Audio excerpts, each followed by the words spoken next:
Welcome back to episode 6 of the Card Crunchers podcast, where I'm here with Pokey Thinking, as always, where we talk about all things trading card related. So let's actually kick it off with some flesh and blood, why don't we? Have you got any updates on that? Yeah, so flesh and blood market is quite an interesting one now because we've had a retrace on quite a lot of cards. A lot of the stuff that kind of rose that was speculated that were like sort of maybe the lower value cards before. Cards that were sort of £5 to £10 had risen to like 30, £40, like almost Yeah. overnight it seemed. Um, they've retraced back a little bit now, just because people realise that there are a plentiful supply of those cards. So it was more that people were just trying to hoard, and then people were like, actually, I don't need this many copies. So they've sort of retraced a little bit now. I did a recent video on the first 3 fabled gems. The heart is at about 530 as of this morning. The eye is around 580, and the shard is around 600. So we saw a little bit of a retrace on the shard and the heart, but not like a massive one. They seem to be sort of there's not many sales of them at the moment. Like less people are buying, but they are sort of every sort of 2 or 3 sales it goes up like £5, £10.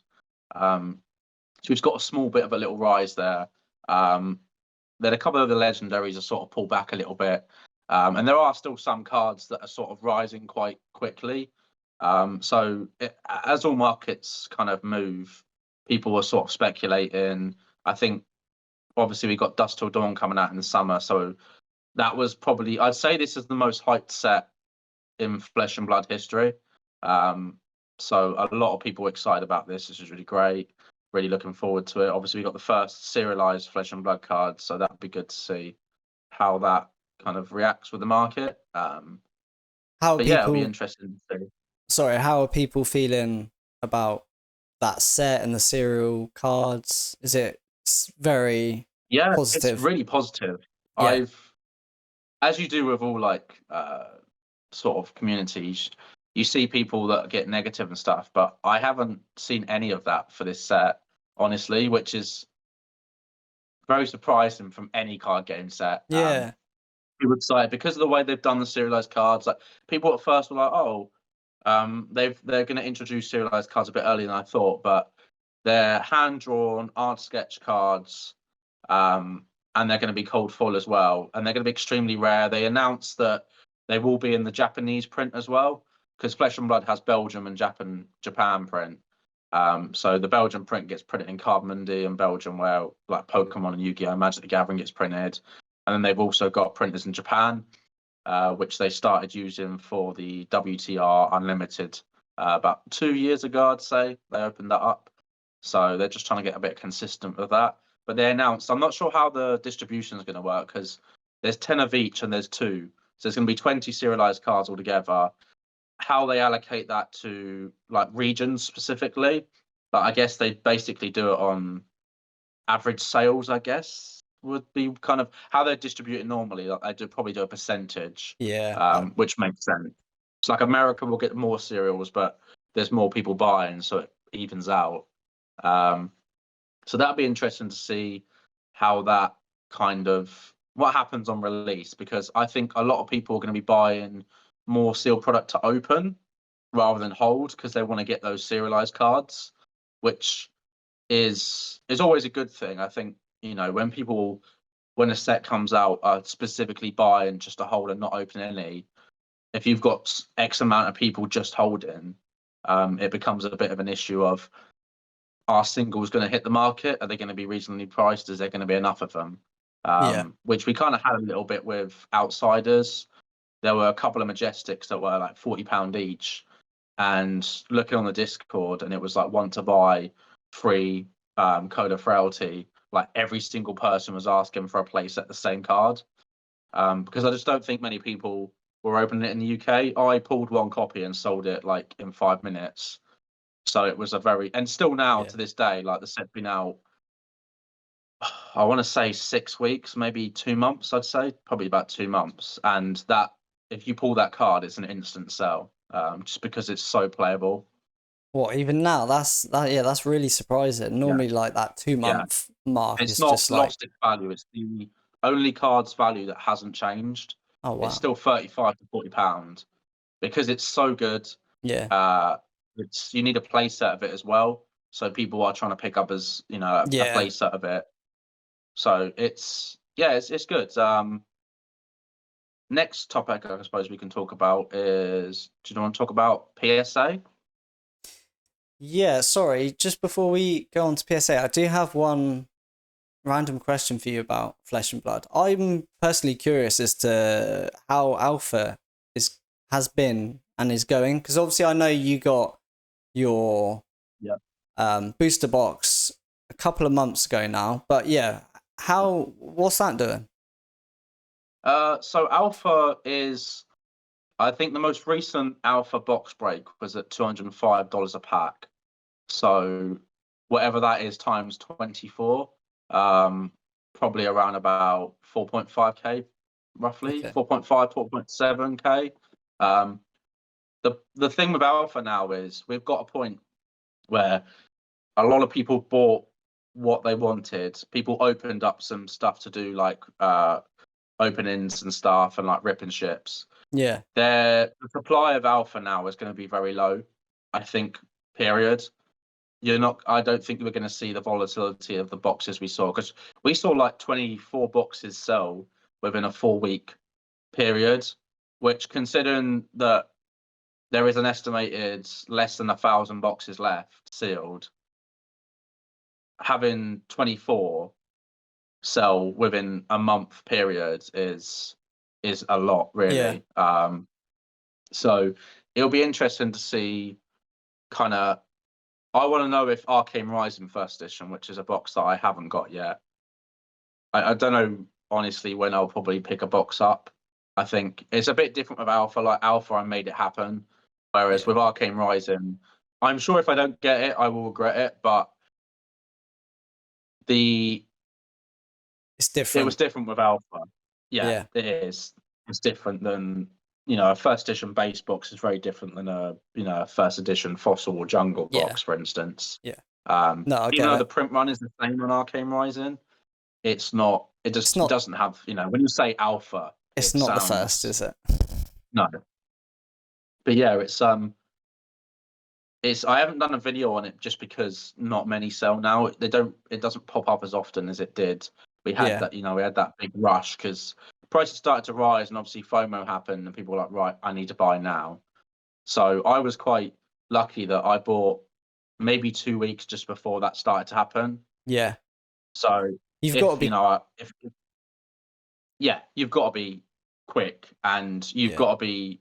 I guess for me, it was just fate. I guess that I decided to wake up that day and go, I'm buying this now, and I did. So There is, yeah, I think there's so many times where that's happened to me as well, where things, you notice things like perhaps just starting to rise, and you start thinking and you're considering, oh, I kind of want that.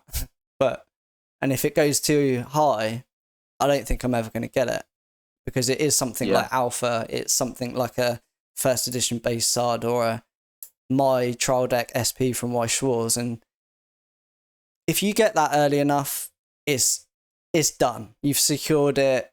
yeah, It typically will keep rising a little bit if it's in a bit of a sort of hype period and it's getting popular. But yeah, I think if you're into a TCG and you can notice something just starting to move, and then you can spot things like, well, this is the first set. So like, do you know what I mean? Like, I feel like you can notice those things and be like, I need to get this now. And like you said, you were a few weeks early before it started to hit the market a lot. And I feel like it's also easy to notice that, okay, no, it's actually now isn't a good time to buy because loads are hitting the market.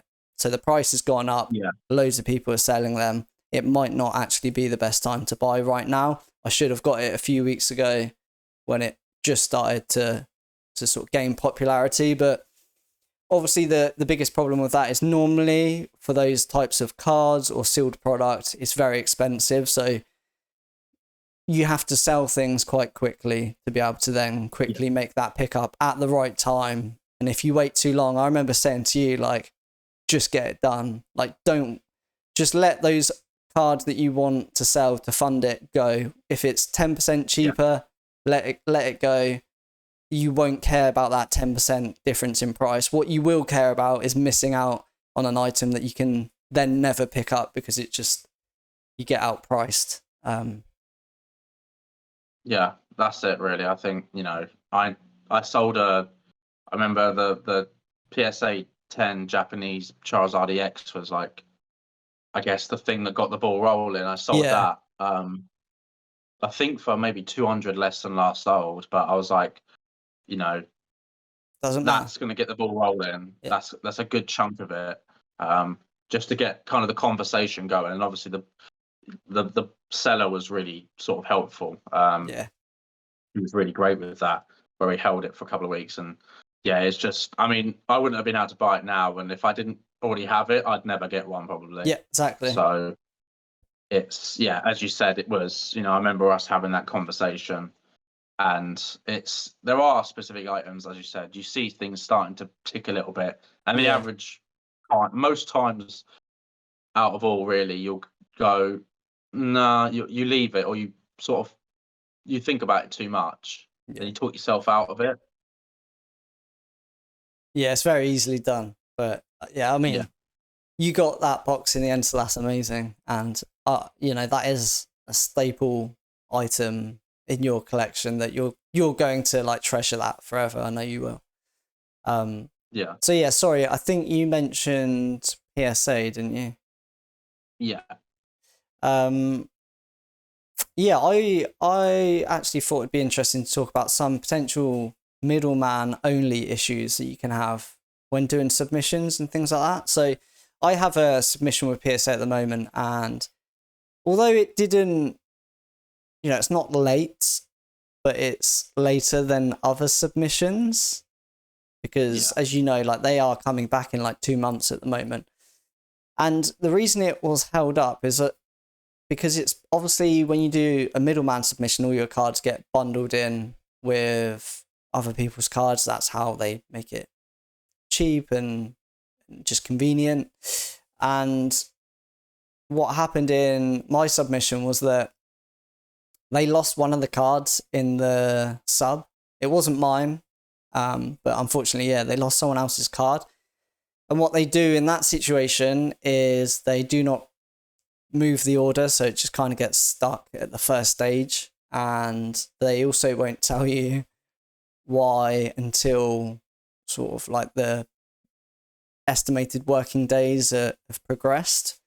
And so they lost a card, and the reason it didn't move was they want to keep the sub as long as possible in case the card turns up, so they don't have to pay out on that lost card.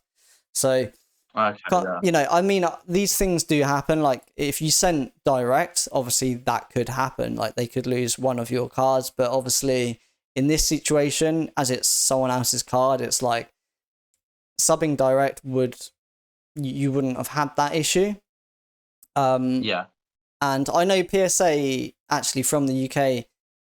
It's fairly easy to sub direct, but there is just a more upfront cost. I think to get the cheaper tiers, you have to become a member, which is $100 a year. So, I mean, that off the bat is only worth doing if you're going to be consistently sending cards into PSA every year, because obviously, even if you send 100 cards in within a year, essentially you're paying an extra $1 per card in grading fees. And obviously, there's very much a place for those middleman services, in my opinion. If you're sending a small volume of cards, it typically can be cheaper to send via them because of the cost of international postage. You'd only save if you were sending, large submissions and regular submissions. So there's definitely a place to use them, but I've noticed personally there are many issues that can only occur because you're using a middleman. And that's not even including all of the problems that you've had with like Ludkins where they've just gone under. You've got obviously like with Graded Gem where they can't get cards back because people haven't paid them, so they then can't pay PSA. All those sorts of unique situations. Even putting them aside, there's still lots of potential issues you can have in using a middleman, and it can be tricky to navigate, to be fair. Yeah, it's definitely worth talking about. I think a lot of people ask me, even now, actually, still, like, who should I submit with? Like, I want to submit a PSA. I'm in the UK. Who should I submit with and stuff? And I sort of always veer them towards Collectible Power or Trust Grading, because they're the two that I can vouch for personally. Yeah. But there are obviously issues that arise. Now, I am wary when I recommend people because I also, recommended 2 people to PSA UK, and that, that didn't. Thankfully, obviously, that situation sorted itself out quite quickly for most. But yeah, I think outside of the things that people would think about, those are definitely because you're submitting direct, that they know what card has been lost. It's part of your order specifically, so they can get that sorted out quickly rather than like, there's potentially hundreds of cards being held up because of like, and we did sort of kind of wonder because mine moved stupidly quickly, whereas yours was still sitting there. And I guess now looking back on it, it makes sense that there was a problem. But I think it's one of those. Obviously, it's a good talking point, and it might even be worth probably making possibly a video on itself, really, just to kind of educate people and give people the bigger picture when they're grading. Yeah. So I mean, actually, I don't know when this goes live. To be honest, I might already have a video out for it, but at the moment, I'm looking at doing a video on how to submit to BGS directly from the UK, which is something I did recently. I just got the return back this week, and it was literally even easier than subbing like on PSA's website. It was ridiculously easy. You literally just type in the card and then just click like next. Like it's literally like that. It was mad how easy it was. So yeah, potentially I'll have a video out that explains how to do that, and then the benefits of subbing direct, kind of like what I just spoke about, and then obviously the potential issues of using a middleman, but also why they still have a place, for those smaller submissions and for the people that don't really understand grading and might have some old rare card and they're like, yeah, I want to get this graded, I've got no idea how to do it, here you go. So there's definitely a place for them. But if you're a regular collector and been in the community a long time, personally, there's so much to benefit from doing it yourself. You have full control over just everything. Like you can reach out to BGS directly and speak to them and ask them questions, and if there's problems with the order, you can just contact them. You don't have to go through a middleman who then speaks to them, then comes back to you. Obviously, your cards aren't bundled in with other people's orders, and it's all down to sort of like your responsibility, and you've got full control. And not only that, but with insurance, you can specify how much you want insured. Whereas I know with middleman services, generally they only have like a certain amount of cover per card, and you've got no control over that. You can't say, well, actually, this is like £5,000 card, I want it covered. Like, maybe you could have that conversation with them, but obviously as it stands, if you just so if you do that yourself, you've got full control over that and what you're willing to pay. Like technically you can just not insure any of it and get a cheaper grading fee and just take the risk. You can just say like, right, I want it sent next day delivery to the US, but I'm not going to insure it, and then that's on you as well. It's like I always personally feel better if it's within my control, and if anything goes wrong, if it's my fault, then it's my fault. I've only got myself to blame, if you know what I mean. even if it's the same issue that happened with a middleman, because you're sort of paying them to do it. It's like if it goes wrong, you're like, oh, it's kind of disappointing and can be frustrating. But if it's on yourself, it's like, well, I've only got myself to blame. Like, I'm an idiot. Yeah, I think having the sort of costs controllable by yourself, really. You can pay less, as you said, if you don't pay for insurance and stuff. Yeah. Definitely. I mean, I'll definitely watch that because obviously I've got a BGS submission coming back. Hopefully this week coming. That I submitted in January, and that was from Black Label Game Grading. So I'll be probably looking at possibly doing. I'm hoping when PCG opens up in Europe, I'm going to do a similar video. It's definitely good to watch because a lot of people just aren't really sure. So it's definitely a good topic to talk about, especially so many people grade cards these days. So yeah, and I know it's more of, it's very much like an international thing. Like everyone in the US is just like, it's not even a thing to consider. They're just sub direct. It's just easy. But it's definitely different for us for sure, especially with like imports, exports, and things like that. Although it really wasn't that difficult to handle, and I will cover that in the video anyway.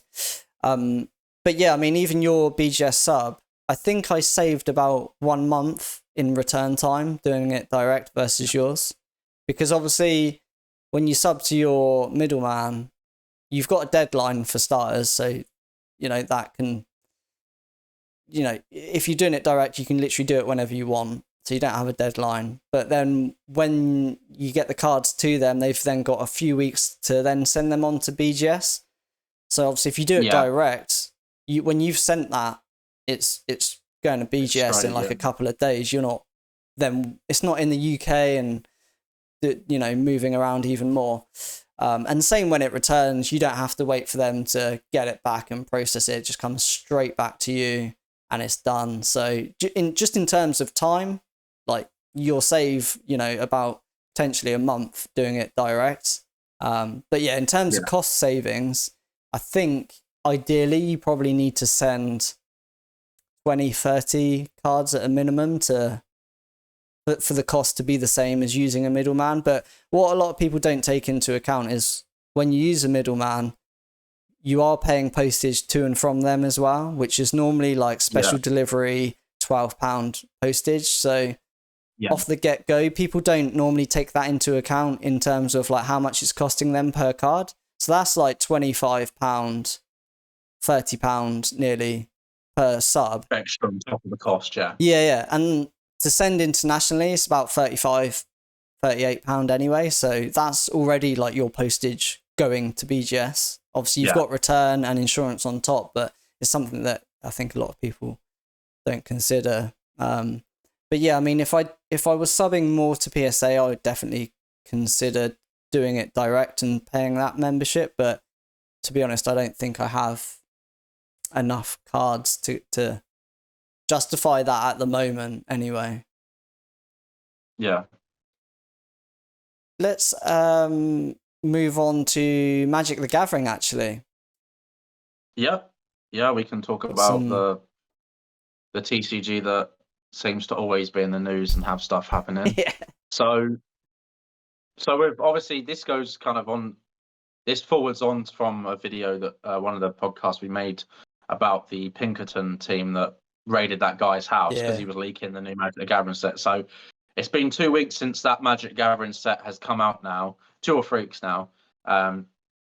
That set has now actually become, currently is like the slowest and lowest selling Magic the Gathering set that can be recorded, essentially. It's kind of gone down in flames. It's bad. Like the sales on TCG Player, for instance. So the sales for pre-sales and current sales up until date are 1/3 of what the sales for Flesh and Blood's most recent set was on TCG Player alone. So obviously it's only one platform, but TCG Player is massive in America.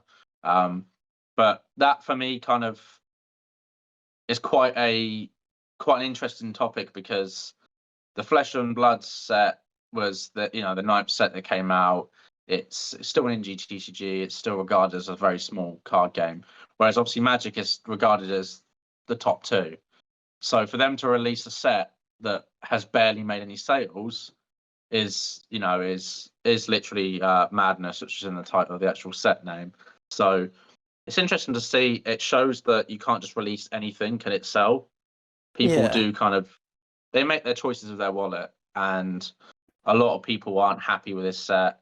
They're very much, it came out, I think, three or 4 weeks after the main set, so it's kind of like a reprise set of it.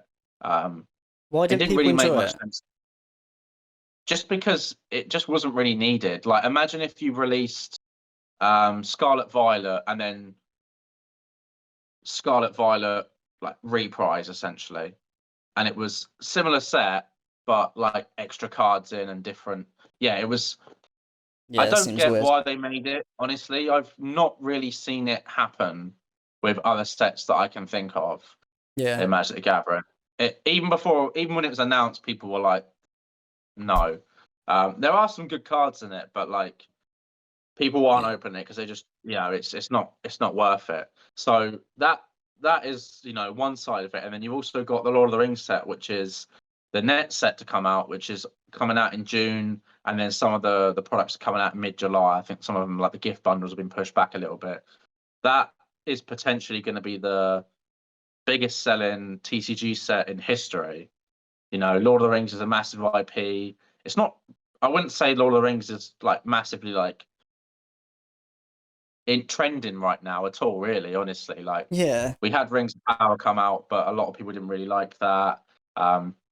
I know we've had a new Gollum game come out, but those are very small factors. But yeah, I think the serialized ring is such a massive pull that I'm seeing people that pretty much collect Weiss Schwartz only post that they bought six boxes of the collector boxes for like $2,000. I've seen so many people message me now, and I've seen people posting that haven't collected a Magic the Gathering set in their life, and they're like, "Should I get some of this, or do you know anything more about this set?" Because they want a piece of the serialized. And I think you yeah, just add a card like that in, and everybody that collects cards in general turns their sort of eyes towards it. So it'll be interesting to see how well the set does do, because most things don't ever live up to their hype. I think hype aside, it's Lord of the Rings anyway. So, most people that are into Lord of the Rings are going to really enjoy it anyway. I know yeah, I don't care about the serialized ring, like, personally. Like, I'm going to talk about it on the channel. I'm talking about it here because it's big news, but I don't really care about it myself. I just want to collect the cards because I really love Lord of the Rings. So I think that personally, set boosters are going to be the better product to buy. If you're watching this right now and you're thinking, I've got £1,000 that I want to put into this set, I would suggest buying one collector booster box for say 350, maybe a couple of gift bundles, and the rest into set boosters, because everyone's going to go for collectors. Like, you can look at the percentage of sales on TCG Player for this set, and as of last week, it was about $1 million, and that was mostly collectors. I think that was like 60% collector boxes, where usually collector boxes for a set is maybe 20 to 30%, just because the serialized ring, everybody obviously you can yeah, only get it in collectors. So I think the set booster is going to be better because less people are going to be opening it, less people will be buying it, and if less people buy it, less gets printed. The cheaper option is a draft, so players might veer towards draft because draft is generally for players. But I think so many people are going for collectors that people are going to kind of forget about the set boosters. yeah. When's it released? Do you remember roughly? Middle of June, I Oh, okay, believe. so very soon, to be honest. It's very soon, yeah. I think it starts shipping middle of June. So pre-releases will be, I think it's the second or third weekend of June, the pre-releases. And then, yeah. So it'll be interesting to see what actually happens, Yeah, honestly. yeah, Does it do really well? Does it crash and burn? Yeah, I've got I'm gonna get one collector booster box. I've got a load of gift bundles from America come in. Whether or not Yeah. I get them, I don't know. It's from I pre-ordered those before the ring was announced, so I got those for like stupidly cheap, like less than the Yeah. actual normal bundle sells for. Just because that there was no ring announced at the time. It's frustrating because it seems kind of normal to expect that type of thing to happen, where it's like you buy something, you put in an order, some news comes out, and or the price just changes, right? And then it's like you start to worry, oh, are they going to cancel my order and then resell it for more? Yeah. Like, you shouldn't. It sucks because you shouldn't have to worry about that. Like, you've got your order in, but it happens all the time in TCGs. Like, people just get away with doing it, and they're like, well, why would I not? Because, this is the market price for this now, or whatever. And I think if you're a store and you're doing that, it's just completely wrong. I guess this is kind of similar to those EV Pokemon Japanese promos that just came out. Very slightly different, obviously, because there isn't news that came out that then affects the price. But I mean, I personally ordered some on Buy, and my orders were successful. And then the next day, I get an email that the sellers cancelled my order because it's no longer in stock. And that was for both the packs and a set of the cards. Yeah. It happens a lot in TCGs, doesn't it? Like you said, like, you're worried that you got it so cheap, you don't know if you're going to get it. Yeah, it's sold out now. So I got it on Amazon, like .com, American Amazon. Yeah. So I'm hoping. I mean, I don't know how it works in America. I know in UK there is such a thing as trading standards, and you have to if you list a product for a certain price and you are going to get that product, you can't just then cancel and relist higher. A company like that, I don't think would do it, but I know it's America, and I'm pretty sure they've done this before in America. And Amazon.com with Magic the Gathering specifically. So I'm hoping they don't, because there is almost a $30 difference per item. Yeah. From the price I paid to the price that they most recently sold it for. And they've moved the shipping, they've moved the product release back 2 weeks. So I don't know sort of what happens with that, because it doesn't come out when the actual set release comes out. Gift bundles always come out a bit after. And there's also another product that comes out like in the autumn for the same set. I don't know what that is, but yeah, it does suck when that happens. As you said, with the EV promos that you got, we were talking about it as it was happening essentially. Yeah. You ordered some, and that I was looking on there. I remember Rob was saying that he on eBay in the UK they're about 135, 150, which is what last time I checked they are in Japan now. Yeah. So So I think the day they were coming out, I just hopped on Buy and was like, let's just check these out. I had no idea in terms of what prices to expect. I know people before that were doing like pre-orders for like $300 for a set of cards of all 9 cards and things like that. But yeah, I hopped on Buy. Was like, let's just check it out, see how much they are on the Japanese market anyway. Found, set of cards, set of 9 cards, like £55. Obviously, you'd be shipping on top and whatnot, but I was like, oh, okay, that's pretty cool. Like, it's £6 a card, like for the promos. Yeah. I'll take that. That's sweet. Bought that. Found some packs. The packs were even cheaper. Got like 10 packs for like 50 or like £45 even. So I was like, obviously you don't know what you're getting inside the packs. It's quite unlikely from 10 packs you'll get a full set, but it doesn't matter. Like, it just was cheap, and I thought, yeah, why not? Like, it seems like a really good price for some Evolution Japanese exclusive promos.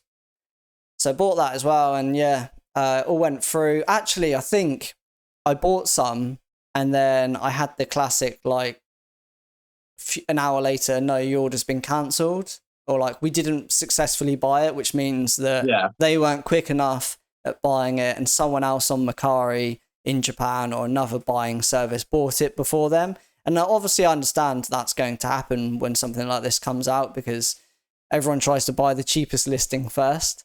So then I was like, oh, that's annoying, but I'll just go for like a more of a middle priced. I'll go up, you know, I won't buy the cheapest one, but I'll buy the next two above that, and hopefully that means it will just get it. And it did. It bought it. That went through fine until I woke up the next morning and it was cancelled, because they've obviously cancelled it. And I look at the prices and they're now over double. They were like 120 or 100, about £130 for a set of 9 cards. And the same for the packs. 10 packs were like £120. So they'd over doubled, and obviously the sellers are just going, oh, wow, no, I'm not doing this. I'm cancelling my order and I'm going to relist it and get the market price for it. Which, when it's really hard, isn't it? Because like, as a seller, you shouldn't be doing that. There's no way I can leave them a bad review for what they've done. You know exactly what they're doing. They haven't run out of stock. It's you know, we're not stupid. And it's just frustrating, because when prices move so quick, you kind of, there's nothing you can do. Like all of those sellers on there would have done the same thing to you. They would have cancelled and relisted.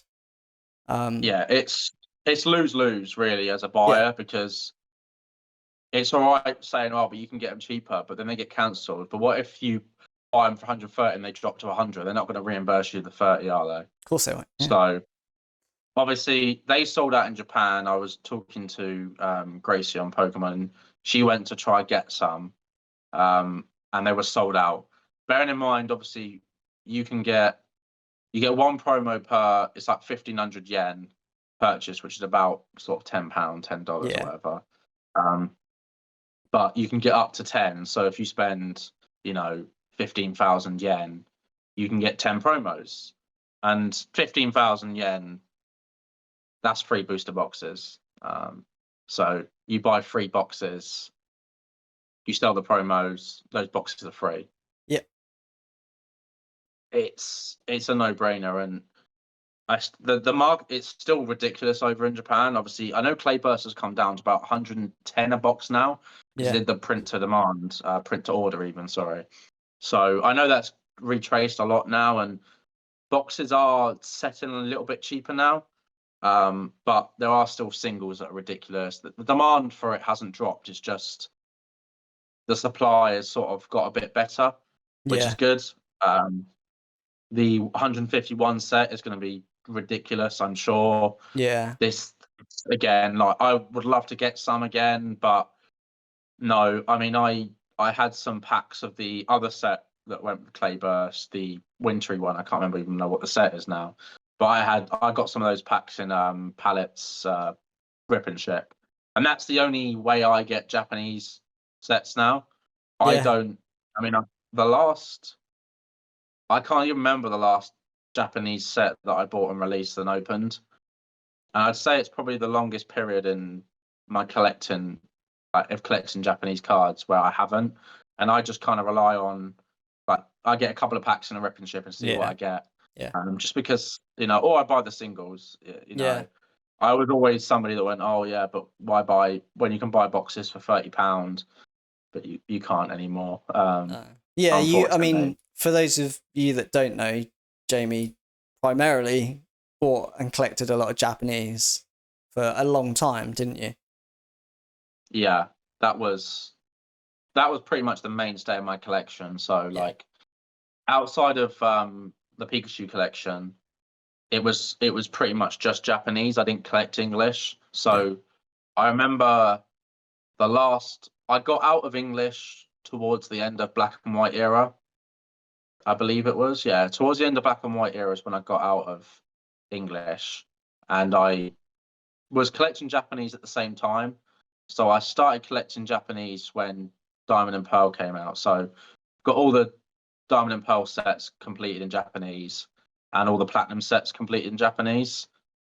and then some of the black and white sets and a couple of EX sets and stuff. But yeah, it is a shame. Like, I'm not gonna lie, I'm a little bit bitter about it sometimes when I see what people were doing to not help to make it worse.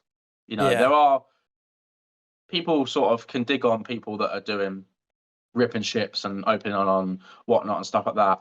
And for the most of it, a lot of people that are doing that obviously are just trying to make more money, which is fine if that's their business. Like they are making money. That's the point of the platform. But there are people that are generally not really making much money. So people like Pallet, for instance, Isaac, he does ripping ships and he doesn't really make very much money. He probably doesn't make any money really after the amount of work. Imports at the moment from Japan are ridiculous, and shipping. That's probably one of the biggest factors to add into how much it costs now. I think it's about up 25-30% since 2020, which is obviously a massive addition. He buys like boxes and that, and he does sell them for people and that. Does what I was doing, like in 2020 and 2019, where I'd buy like a load of boxes and for people. I wasn't making any profit. It was just so people could get boxes for decent prices. He does that, and he also does like ripping ships and stuff. And that for me now really is the only way I can get access to packs without.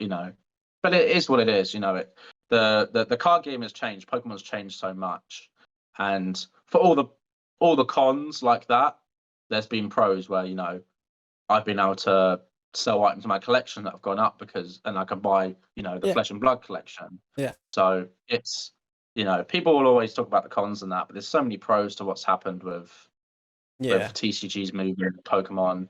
It's just I think we've talked about this on the podcast. What they should do to kind of help, and I mean I think they're already making the steps now by printing, and I'm sure the evolutions, they'll make loads more of them. I'm sure, in a couple of weeks' time, you'll be able to get the set for the price that you originally wanted. But it just means I think the initial sort of 4 weeks of any set now, just kind of stay a little bit to the side and just kind of see what happens. Yeah, I mean, we've said it before in the sense that try just to avoid hype and what everyone else is doing, and that's literally what you're doing. Like, everyone's hyping Japanese and Japanese is just blowing up and you're like, that's fine, I just won't buy it. Like, there's so much more you can do, and I think it doesn't help just in the sort of day and age of like social media and the internet and YouTube. It all kind of like ends up in like a cycle, doesn't it? Because people want to post the newest hype thing because it will get more interactions and get more likes, get more shares. They want to be seen as that person with that new hype card that everyone's after, and it kind of just feeds into it. And it's weird because it's the same with content creation. Like, I don't know how to say it. I don't want to hype Disney 100. I have no intention of hyping that when it came out or have any sort of different motive to doing that. Like, I bought a case, I opened most of it, and that's that. I ended up selling pretty much all my pulls to buy the one that I wanted, which is the Spider-Man SSP. That's the one I've kept. That's the one I'll be grading. It was my favourite from the set.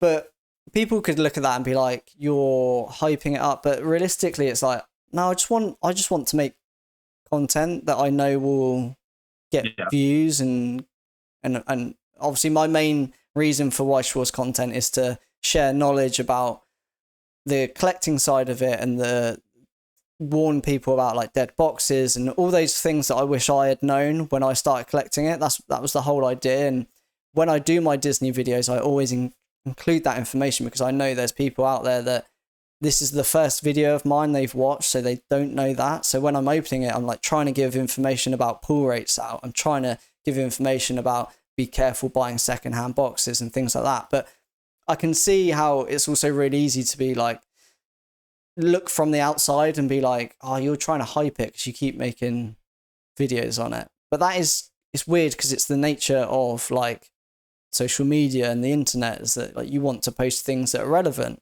you want to post things that are trending, but it also feeds into the problem. Like if people are just posting opening Japanese Pokemon boxes because they know it gets views because it's hype at the moment, it then, yes, it's a weird cycle. It's kind of like a weird vicious cycle, isn't it?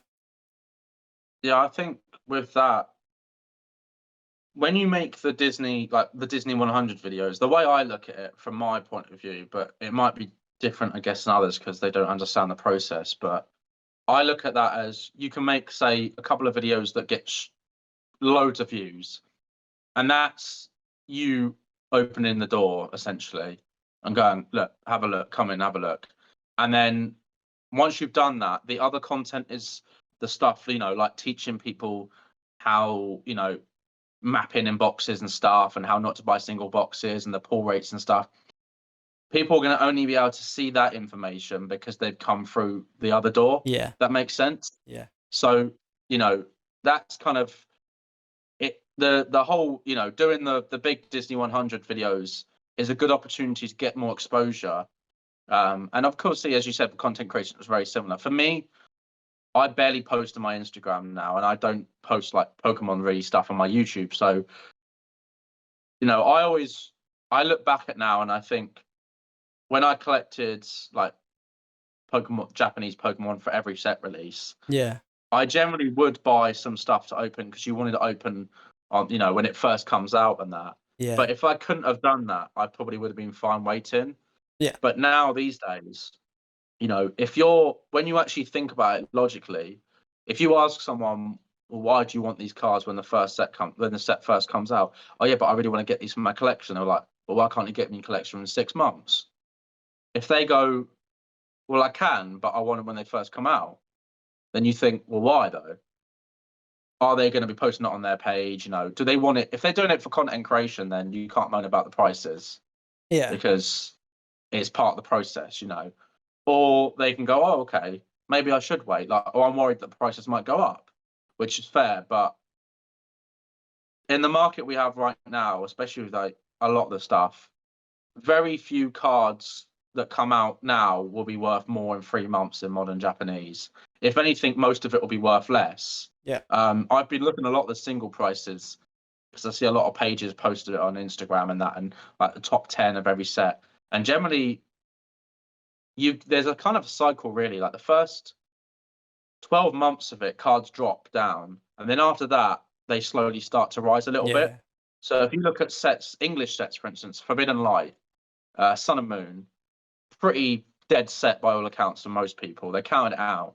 But most of the cards in that now, the singles have started to rise. Like quite a lot. Some of them are like a couple of 100%.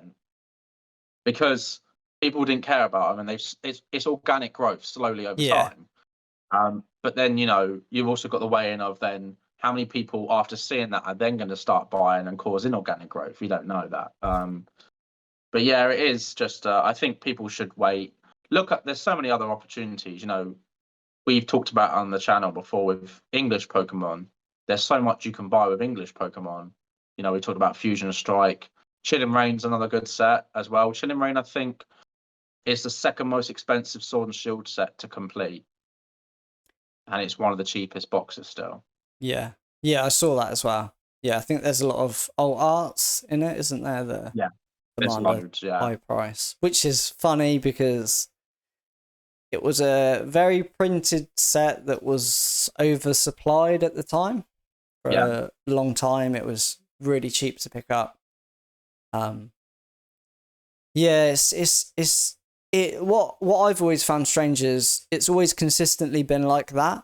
When a new set comes out, prices start going up. Within the first week, you probably hit nearly a peak in terms of prices.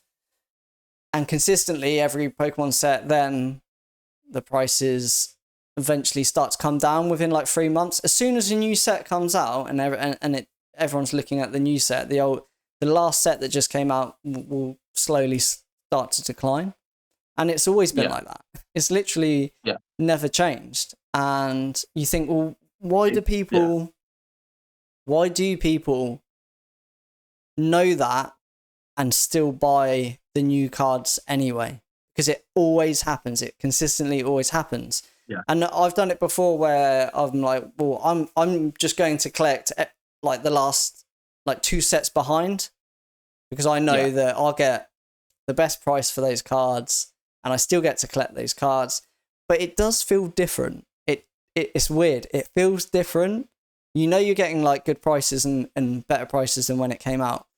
But it just doesn't feel different as buying that new raw card from that set that's just released. It's so weird. I think it's just built into like human nature and like our culture and just the way our minds work to want the latest and greatest all the time. And maybe that's just marketing. I don't know, but it's strange how it works.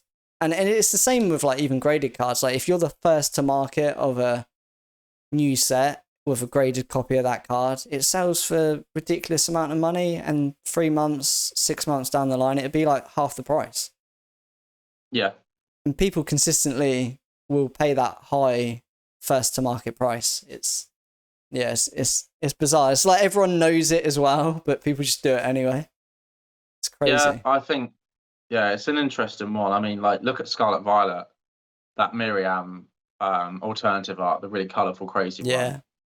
That was hyped. I mean, I know the Japanese one was quite expensive, but the English one ended up being really easy to pull actually. And I think I saw it at around £40. I don't know what it is now. Yeah. But if you want to collect Scarlet, I know a lot of people that collect over time, like, you know, people are still collecting some of the Sun and Moon sets, and I respect that over time, like you just chip away at sets and stuff. But I think if you're looking at buying, I think a good time to buy sets like Silver Tempest would be now. You know, those late Sword and Shield sets would be really good to pick up now. Yeah. And maybe even when Paldea Evolve comes out, Scarlet and Violet, trying to pick up some of those cards. I know there's certainly some cards in that set that I think are undervalued. But I think just analyze a set. How often is a card being put? Ignore what's popular. Take what popular is out your brain. No one cares about what's popular. Like truly, no one really actually cares. Think about it. What are you seeing being pulled less? You're watching box breaks. I haven't seen that card pulled very often. Buy that card. It's that, you know. And you know, I revert back to Flesh and Blood. I opened one box of Outsiders and I haven't bought any singles because I'm waiting for Dusk Till Dawn to come out, and then when all the hype is there, people are trying to sell the cards. They're going to sell what's recent that they think people are going to want. Then I'll start picking up my singles from Outsiders. Yeah. And it's, you know, that's just the way it is. It's, you know, we still know it. We all do it. Marketing has kind of created this sort of false sense of like we need to have stuff when it first comes out. Yeah. You know, people do it with phones. They have to have the brand new iPhone all the time. I don't know. It's some people's brain works like the way, and some people don't. I think there's definitely ways you can get yourself out that cycle very easily. Yeah. But you just, you know, it's one of those things. But you also need people to be like that when you're selling singles. When it's that's the thing. Like they need that because they're making new sets. If people didn't care about the latest and greatest new set, like it just wouldn't work as a business. They wouldn't be able to sell cards, like because people wouldn't buy the new set. Like it's so strange because it's needed as well. And they need to try and better each set. They need to try and make each set attractive and want, you know, good enough for people to want to come and buy it as soon as it's released. It makes sense, but from collecting and I guess investing side of things, it's quite interesting as well. It's good to think about. Is there anything else you wanted to talk about? We've got some more Pokemon, I guess. I guess this is a hot take. I've got it down as a hot take. So let's just do a hot take. I think the Zard UPC is a great buy. Yes, I'd agree with you on that one. Yeah. You agree? Okay. So for those of you that are listening, what do you think the general opinion is? I think most people probably don't think it's a great buy. I think the hype and I mean, it's almost like people don't know what. It's hard to explain. I think I agree with you. I think most people are going to be looking at that and go, it was overprinted, it was overhyped, and they're going to use that to justify why not to buy it, because they've always thought that if things aren't hyped, they're good to buy. And I know it kind of retracts on the statement similarly that we just kind of talked about, but if something's hyped right, it does mean people want it, and it means Yeah. things are printed to most, and it drops prices down. So that gets to we're at a floor price now, I think, with the Zard UPC. I think we're at about £90, I think. Yeah. You might be able to pick up some a little bit cheaper if you've got a code with a certain store or whatever. But if you break down the product specifically, like you've got 3 Charizard promos, which are always going to be quite popular, really. That some of them are really nice promos. Then you've got, was it 16 booster packs? Yeah, I think it's 15 or 16. I probably should have looked that up before bringing it up. I think that's 16 and the Arceus one is 15. But yeah, you've got 16 packs with the most recent sets. I assume it's got Evolving Skies in. Yeah, it does got Evolving Skies in it. Brilliant Stars. Yeah. Some of the older sets, ones. Yeah, you've got a mix of set packs right there. I guess if you broke that product down, if you bought 100 of those and broke that product down and sold individually, which I'm sure there are people watching that might know someone who has, or they might have done already, but you would make your money back. And that's just if you broke down the product. Now, imagine, I guess, in years to come, you want a product that kind of accomplishes like the end of Sword and Shield, really, because they always do like the Master Premium collections for sets now. I know they did one for Sun and Moon, and I know they did a couple at the start of Sword and Shield. But this would be the product, right? Do you think? Yeah, you've got exposure to loads of different Sword and Shield era sets, which, I mean, even if you take out the Zard promos, which are, in my opinion, are still huge, they're great artworks on them. They're like old art cards, right? You get 3 of them. But even if you take them out, like you said, like look at the booster packs, you're getting exposed to all those sets. All it takes is like some of those sets to rise in price in terms of booster packs and booster boxes, and the Zard UPC product will naturally rise in price because the packs inside have gone up. Now, sometimes that actually doesn't happen. Sometimes there's a delay, isn't there? Like things rise, people haven't sort of like clocked on that, oh, actually, these packs are inside this thing. It's actually cheaper for me to buy this. Then what happens? People notice it.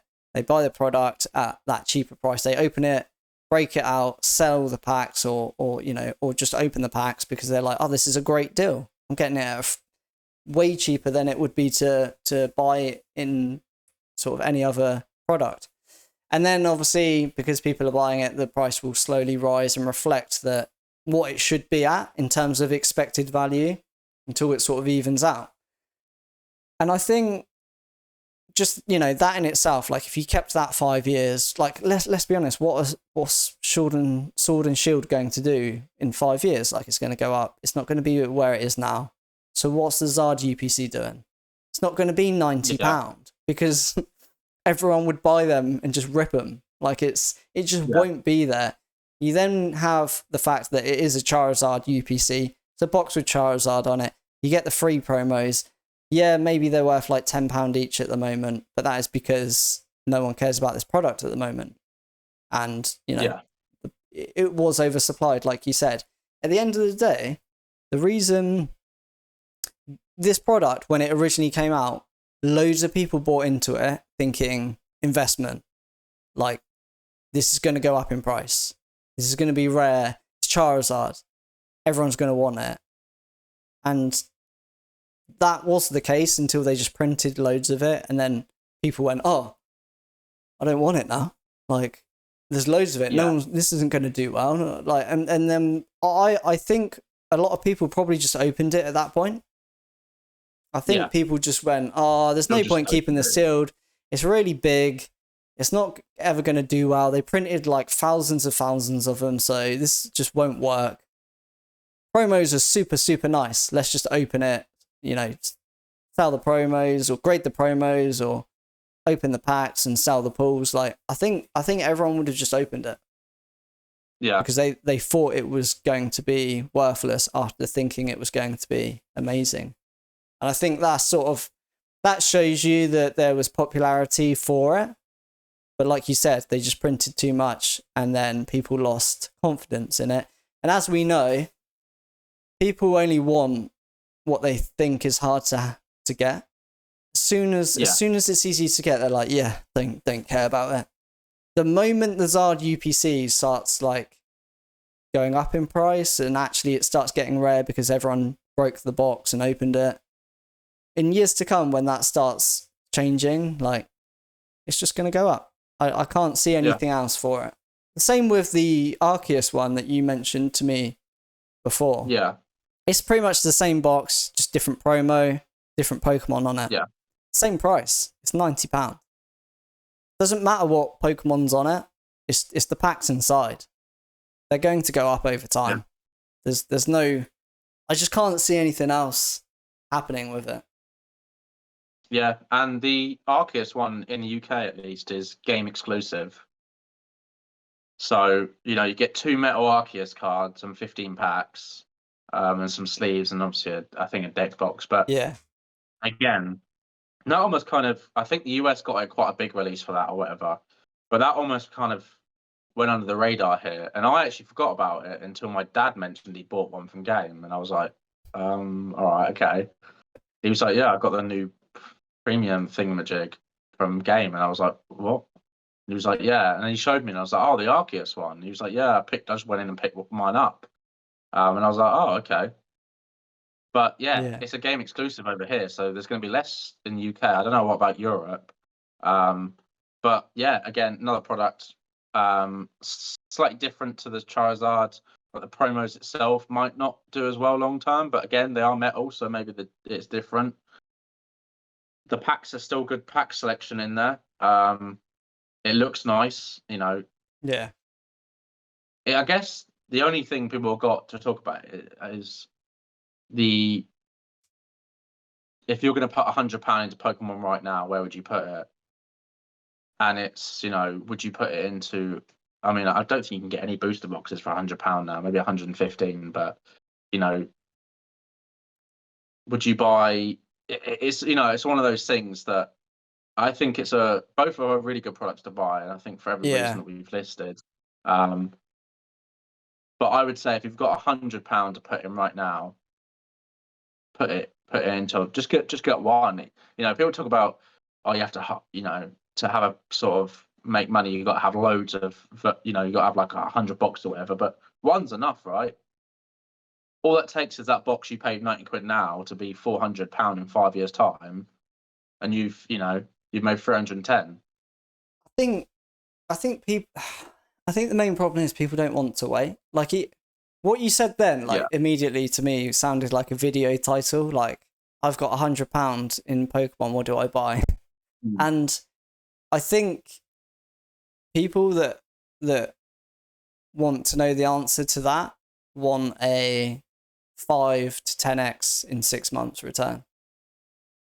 I just don't think people are long term in TCGs. Like, the majority of people just want, but because we see it, I think that's the problem. Like, we see it happen. We see 10x returns within months happen for certain cards, right? In Pokemon, in Flesh and Blood, in White Schwarz, you see it happen, and everyone wants that next card or product that's going to 10x in 6 months. Realistically, does someone know which one it's going to be? No. We can all make guesses and educated guesses, but no one knows what that product or card is going to be.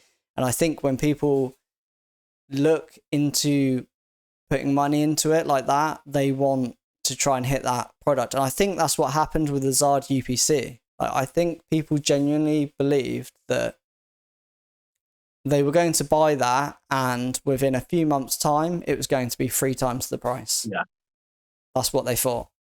And it didn't happen. Yeah. And then people just... They dropped it, yeah. Yeah. It's an interesting one. I, funny enough, actually had someone... I sort of laughed it off, really, and kind of didn't think about it, but now you just sort of mentioned that. I had someone ask me who's never collected TCGs ever in their Yeah. life. They didn't really know what it looked like. They are going away they're going away to Africa in August, and they said, I need to pay for my flight ticket. Can I do it with Pokemon? And I was like, what do you mean? They were like, right, I need to get £1,000 or like 1,200 or whatever. If I buy stuff now, can I sell it and make money enough to buy like my plane ticket? And I was like, what? You want to? So how much you got? Like if I put like £25 in now, could I make like 1.2k by August? And I was like, what? And they were like, can I do it in stocks and shares as well? And I was like, that's not how that works. You know, if everyone just went, oh, I'll put 25 quid in now, it's like 1.2k in 2 months. Easy. No, I'll put 50 quid in there, 2.5 grand, you know. What? That's and just... I looked at her and I was like, what? But yeah, people generally think that they don't think about, and everything, when you look at most of the stuff that I've sold that I've made profit on, I've had in my collection for at least 3-4 years. Yeah. But people don't know that. People didn't care in 2019 or 2018 or 2017 or 2012. You know, these were items anyone could buy, just like the items you can buy now.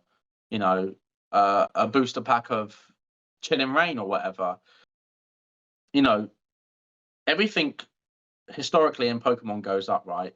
I sold a theme deck recently that I paid retail for £125. I think sold the deck for. No, people said theme decks were rubbish things to buy as well. And yeah, I mean, if you put your money into something better back then, you might have been able to make more money, but that's not what, you know, it's not what it's always about. So yeah, if you put £10 into something right now in Pokemon, you can make 1.2k, but not in 2 months. You need like 10 years at least. Yeah, and so you'd have to be super lucky and hit the right product or card, or that then ends up being hyped at some point and trending. Yeah, that's insane. Like, if they know, so yeah, exactly. Like if you could just magically consistently turn someone's £100 into, what was it, £50 or less than that? I don't know. 1.2k, yeah. From what?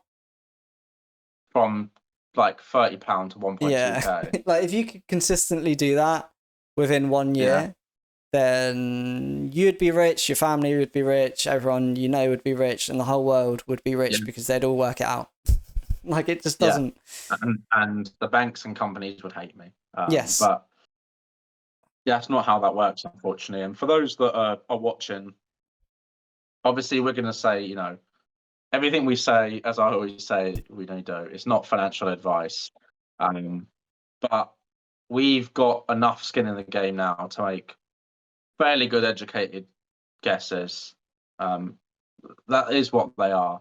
Yeah. But do some research. Like, I will always answer people that are messaging me on like Discord or Instagram, like, oh, you know, I'm thinking about this, can I get some information about that or whatever. I'll always reply the best I can if people are polite, and you know, but doing your own research doesn't mean just message the person that's sharing this stuff. You know, have a look on Facebook groups, on Discords and that. You have to absorb I almost find that I'm constantly absorbing information for multiple TCGs. Naturally now, it's ingrained into my process of what I do. And if I take a week off, like social medias or the internet, I don't learn anything. So people need to do their own research, and it's, you know, I think to me sometimes, it's a bit lazy just to message one person, but like, you know, how can I make this amount of money? Yeah, I get it all the time. What should I buy? It's like, what set should I buy? Yeah, whatever you like. I don't know. Yeah, I think it's obviously, yeah, I think what you said there is great, right? It's the same thing I do, and perhaps we haven't been very clear at obviously getting this across, but just because I've got an opinion, that's just my opinion, right? So if I'm saying I think Zard UPCs are a good buy, so if I was a viewer watching this and I'm watching me say that, like, and you agree with it, and we're both going, yeah, like, these are the reasons that Charizard UPC short, medium, long term, well, not short term, but like medium, long term would be a good purchase, investment wise. I think what I personally would do is then go look at someone and listen to their opinion who thinks the opposite opinion. I would go check out someone who's talking rubbish about Zard UPCs. And I would then say, okay, you know, just in your mind, okay, they're saying this is a bad pickup because of these reasons. They're saying it's a good pickup because of these reasons. What do I think? Like, you have to get all information, or as much information as you can from different perspectives, from different people, and then based on that information, formulate your own opinion on on whatever it is. I think that's the best way to do anything, and you'll just have a much broader sort of knowledge of what you think may happen with things. Yeah, you need a for and against. I think you can't just have your own conclusion on something, you know, because one person or two people have said get this, or I think this is my opinion. You know, it's because, you know, you need to make your own opinions of things, and it's very easy to listen to a podcast and watch a video or see one post and be like, oh, this person said buy this, I'm just going to buy it. You know, they seem like a reasonable, you know, good chap. They can't, you know, they must be right. But, you know, it is just making your own, you know, educated opinions based on all the information you know, which is seeing, again, as you said, seeing someone that goes, well, actually, no, I don't think this is a good idea. You know, look at them. Do they correlate? You know, what are their for and against reasons for this? And then, as you said, make your own opinion. Think about what you think. What do I think? But a lot of people don't do that. I think they just want easy ways to everything. They want an easy way out to everything. You know, they want their hand to be held for everything. Yeah, it's they just want to hear what you have to suggest and go with it. But there's a lot of responsibility on that when someone asks you what to buy and things like that. So I always dislike having to give like I think you should buy this. But obviously on the podcast, I feel like I'm more than happy to share my thoughts more. For some reason, it's just, you know, you're not talking to someone directly saying, yeah, go buy this, and then they come back to you 6 months later saying, well, it's crashed. You know, I feel like it's a bit different. We're just chatting together and we can just bounce ideas between the two. And actually, just before we wrap this up, I think we've probably been talking for quite some time now. This is something that I noticed back in, I think, 2020 when Rudy was doing his Pokemon videos, when he was buying Battle Styles, Chilling Reign, and telling people to buy them. And this was the time when I actually was like, right, I'm just going to start buying cases of Sword and Shield. Like, he put forward such a strong case to me as a viewer as to why they are such good pickups in terms of like modern Pokemon sealed. Because he literally said the downside risk is just barely non-existent. Like, yes, maybe one Pokemon set in one era drops below retail, but it's only temporarily. Like that doesn't last forever. So if you're in it medium long term, it literally has no impact. It will drop, but you keep it, you don't sell it, and a year later it will be above retail. Let's not forget the other 9 sets which are already above retail. And I saw a lot of people, I guess, doubting what he was saying. I see him make videos now and people were commenting and messaging him saying, oh, I thought you were just saying to buy it because you had loads of chilling rain and you needed to dump it on us. And like, that's why he was, you know, making videos to try and convince people to buy his product that he can't shift. And, you know, I think I've mentioned it to you before, like the Pokenomics guy, Jake, and Yeah. can't remember.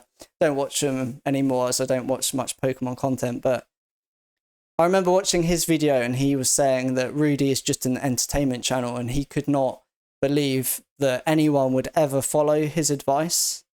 And when I watched the information Rudy gave for those reasons as to why Pokemon Sealed is just such a great investment, because of the downside risks are just like, if you buy a sealed graded card or a raw card, that can easily drop like way below 50%. You look at Pokemon in the boom, the 2020 boom with vintage, some of those cards dropped a hell of a lot. You don't see that happen with modern. It just doesn't happen. It doesn't go like 30% from retail, because it's just too cheap. People will just buy it in open packs. So there was so much information he gave that I almost tried to counter, like make an argument against what he was telling me, and I was like, I just can't. I can't argue why he's wrong. Like, I literally can't give a reason as to why he's wrong. And obviously, I went and done that, and I have pretty much most Sword and Shield cases, and they're all obviously way above, you know, retail. And, you know, I'm not actually planning to sell them soon. They were always a long-term 5-10 year investment anyway, so I don't even really think about them or selling them or anything like that. But yeah, you've just got to get as much information as possible, and also be cautious as to why someone might be telling you certain information.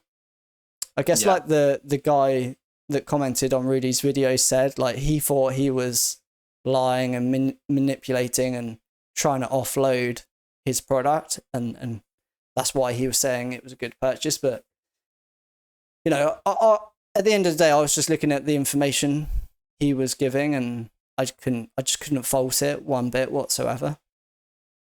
Yeah, I think there's a good point there of, like, think about why someone might be saying something, and I think that also works for people that are against things constantly. There are certain specific content creators that their content creation is being negative. They like to sort of, you know, they'll shit on everything, really, everything that happens. They're constantly negative, and I find pages like that boring. Like, people might go, "Oh, I love the drama. I live for it. I live for the drama. I love it. Go on, mate. Go on, attack them." And I just think, why do you want this? Like, this isn't a council estate. Like, why do you want this to happen? This is not Jeremy Kyle. But people love it. You know, that's the reason why people watch reality TV. But listen to the people that are against it and listen to their arguments. Why are they saying? Because if they go and don't buy this because this guy does this guy does that, this guy said this, they're not actually talking about the product. They're talking about the person that's talking about the product. Then it seems like a personal attack rather than an actual educated against for product. And as you said, like with Sword and Shield, you know, we most people that are watching this probably have heard of Rudy from Alpha Investments or watched some of his videos. You take most of his content with a grain of salt. It is a lot of entertainment, but look at his collection. You know, he doesn't need to sell you a product to sell you a product. He sells enough product as it is anyway. Yeah. His collection, his position in multitude of TCGs is massive, and he's got there because he's taken risks that other people, you know, we've said it before. I love it when people tell me I'm wrong. When people try to tell me not to do this, not to do that, we love it, because it's like, I'm going to remember that. I'm not going to forget that.